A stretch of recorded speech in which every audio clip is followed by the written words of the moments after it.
কখনো যদি আপনার বাইকের ব্যাক প্যানেলের স্টিকার নষ্ট হয়ে যায়, আপনি ব্যাক প্যানেল চেঞ্জ না করেও পারবেন। শুধু স্টিকার চেঞ্জ করলে ব্যাক প্যানেল নতুন হয়ে যাবে। আজকে আমার ভিডিও দেখে চলে আসলো একজন সিনিয়র বড় ভাই অনেক দূর থেকে। তার বাইকটা খুব শখের বাইক। এই বাইকটা সে এক যুগের বেশি ব্যবহার তার কাছে আছে।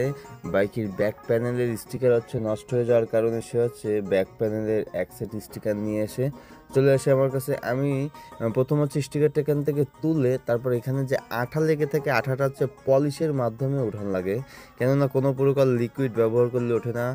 আঠা ওঠানোর পর আমি স্টিকারটা এখানে খুব দক্ষভাবে স্টিকারটা এখানে ইনস্টল করে দেবো, কোনো প্রকার ভাঁজ পড়বে না। আর এই স্টিকারটা এখানে লাগানোর পর এইটার উপরে যে পলিটা থাকে, পলিটা যতক্ষণ না তুলবে ততক্ষণ গ্লসি ভাবটা আসবে না। ভিডিওটা ভালো লাগলে শেয়ার করে অন্যকে দেখানোর সুযোগ করে দেবেন। পরবর্তী ভিডিও পেতে পেজটিতে ফলো দিয়ে পাশে থাকবেন। অনেকে অ্যাড্রেসটা জানতে চান। অ্যাড্রেসটা বাগেরহাট জেলা, চিতলমারি থানা, চিতলমারি পল্লী বিদ্যুতের সাথে শাওন স্টিকার। সম্পূর্ণ ভিডিওর সাথে থাকার জন্য অসংখ্য ধন্যবাদ।